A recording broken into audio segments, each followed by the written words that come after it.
My God, I hate drugs. Good afternoon. I'm Trixie Cruz Angeles for Luminous on Facebook. I was called out today by Vera Files, who fact-checked one of our Facebook Lives, and I'm here to issue an erratum. They are correct.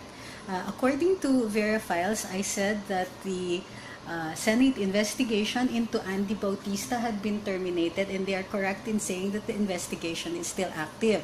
Furthermore, according to Vera Files, they checked with Senator Escudero, and that Senator Escudero says that the arrest warrant on Andy Bautista has not yet been withdrawn. So this is also correct. So, however, we made the statement that the arrest warrant had been withdrawn because Senator Escudero himself had announced its recommendation. However, since Senator Escudero merely recommended to the Senate Committee on Banking and Finance, the committee hasn't yet completely, a majority of the committee has not yet completely signed the resolution withdrawing the warrant on Andy Bautista, which actually for all of us is good news.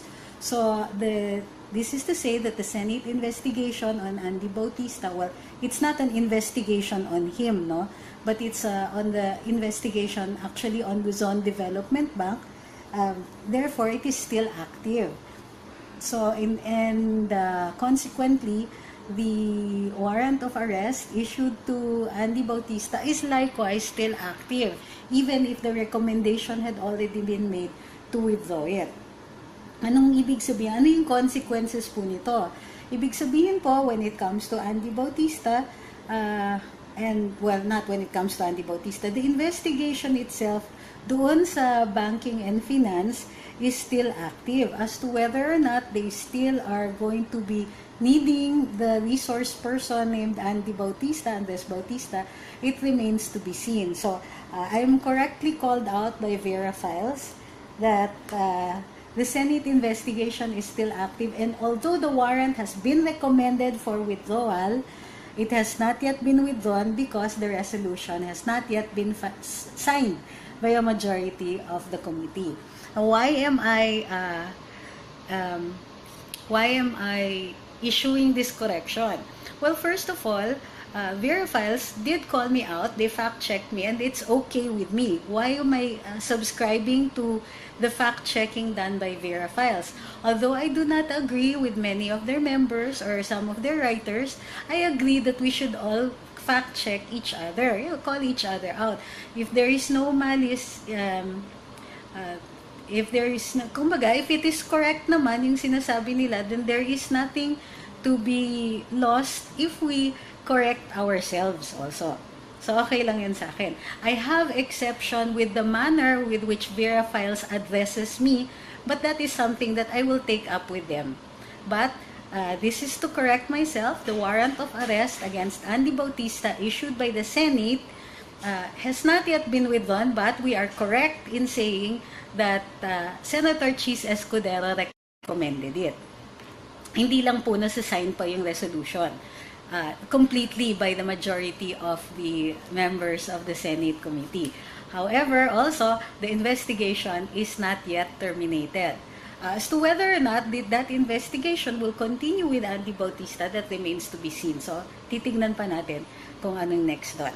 Okay, so I just wanted to let everybody know that there's a little hope pa left because this Senate investigation is still active. Meanwhile, while we're here, i-update na lang natin, Andy Bautista is still in the United States, although I understand that his visa might expire soon. Gayunpaman, US visas usually can be extended. So, it's possible that even if Mr. Bautista's visa is expiring, it's also possible for him to apply for an extension. Okay? Also, the investigation being conducted by the NBI has not yet been filed as of today, as of this moment, and the last time I checked, and I also checked with Tisha Bautista, the NBI investigation that was looking into the documents that were provided by Tisha Bautista has also not yet been filed with either the state prosecutor's office or with the DOJ, with the city prosecutor's office. So wala pa rin. However, nothing can stop us from calling out the NBI na since tapos na yung investigation, why aren't you filing the case? Assuming, of course, that there is a case to be filed. Okay? So siguro, yun pa. So it doesn't mean that Andy Bautista is off the hook. Ibig sabihin lang, the investigation that was being conducted by the NBI has been completed, but they have not filed any case with the DOJ yet. Now, there can be two reasons for the non-filing. It's possible that there is no case, pero malabo yun eh. Because some of the documents, already provide at least enough to initiate an investigation into probable cause. Pero hindi pa nga fina-file ng NBI ngayon, either sa state prosecutor or sa city prosecutor's office. Sabi ni Annie Gatchalian, bakit ang tagal? Actually, hindi matagal. Tapos na yung investigation. We don't know why the NBI is not filing it yet with the prosecutor's office. At least that is the information that we have been getting from the camp of Mrs. Bautista, that the investigation has not yet been filed with the DOJ. Okay? So, it's okay kung napindot nyo yung angry emoji. Sabi ni Georgie Loyola, for medical reasons, a typical visa extension is a maximum of 6 months. So, kailan ba yung Hindi ako sure pa sa date kung kailan umalis si Andy Bautista, but I think that with a visa extension of 6 months, kaya pa niya yan. So, hindi pa yata siya nag-expire. Let me back check on the other questions. The purpose of this live is really to make the correction on the Senate investigation. So, we will do another Facebook Live later to answer other questions. But I prefer also not to discuss the Chris Aquino Mocha Uson issue because it has already been discussed in Carambola and Asek Uson has already issued her statement. So, let's see how things will turn out later on. Are there any other questions in relation lang muna to this matter of the fact-checking? Sabi ni Matt Bautista, if Andy Bautista is innocent, why is he in the US and not facing his cases here? Well, we can speculate all we want, but until he comes home and tells us, we will not know for sure. But we can speculate. Sabi ni Myra Verona, ang tanong, madam, bakit ayaw umuwi ni Andy Bautista? Diba? Somehow it's considered admission of guilt. Ganito yun. You're right. Flight is an indication of guilt. But you can allege that during a court hearing or during the trial. So, it will count against him later on. It could count against him later on. So, let me see. Bakit di pa agad final ang case ni Bautista? Well, the NBI has not issued a statement concerning that as of this moment. Sabi ni Annie, no case, imposible yon. Sana i-file na nila para naman mag-grill na yan si... Well, if they file the case, hindi siya mag-grill sa Senado.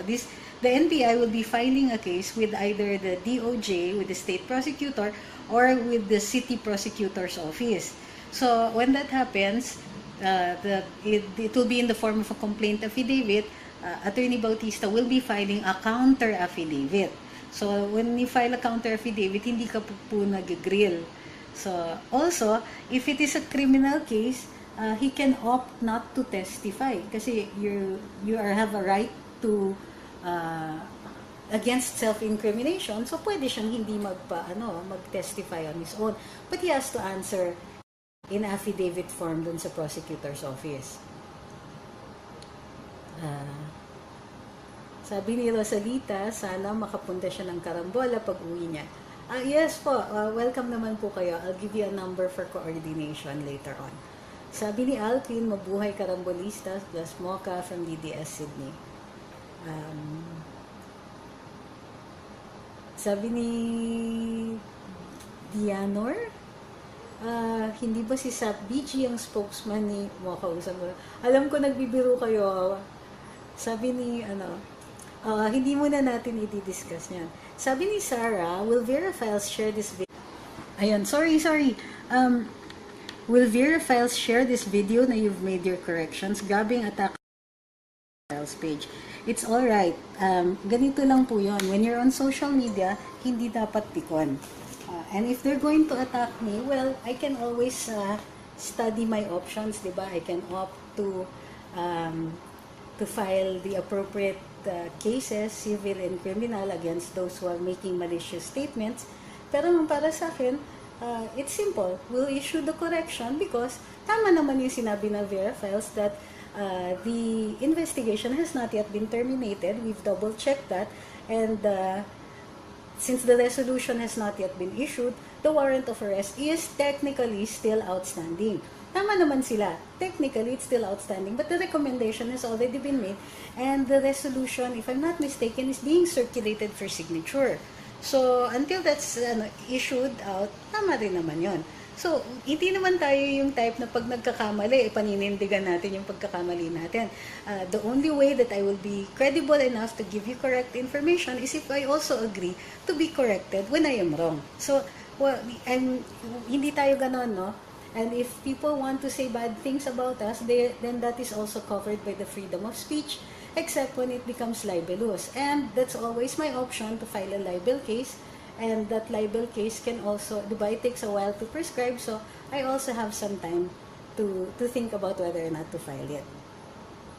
So sabi ni Val Galicia, why the very slow cases of Andres Bautista, including the Smartmatic cases? Wait ha, the cases of Andy Bautista, like I said, meron na pong investigation ng NBI, but they have not yet been filed with the DOJ. Now, Smartmatic cases, hindi ako kumpleto dun sa inventory ng Smartmatic. But if you're asking kung bakit ang Smartmatic uli ang sa 2019 elections, if I'm not mistaken, it is because there is the option in the existing contract of Smartmatic to buy the equipment. So that is what the COMELEC exercised. Wow, maybe somebody's watching from Romania. Sabi ni Teddy Gratella, pag may patunayan po bang dayaan and abuse naman sa elections, pwede po bang kasuhan din si Bautista? It depends on what his participation is. Kung meron siyang participation that can be proven or there's evidence to support that he participated, it's not enough to just simply know, but he has to have participated either by giving consent, or some kind of encouragement, etc., then that is the time when he can become liable. A case can be filed if there is probable cause. So, magkaka-investigation dyan. Sabi ni Marlon, anong dahilan bakit ang bagal ng NBI? Hindi po natin alam. Sabi ni Sir Merabota, hindi po ba yan matatawag na fugitive kasi nagtatago na siya? Well, at the time kasi that he left, wala pa po siyang mga kaso. Sabi ni Georgie, Leola, upon filing of the case, can Andy's passport already be revoked?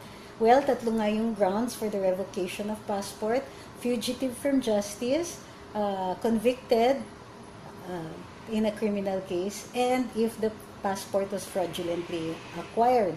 So, ano yung definition ng fugitive from justice? If a warrant of arrest has been issued and he knows about it at umiiwas siya. So, yon, fugitive na siya kapag meron nang na-issue po na warrant.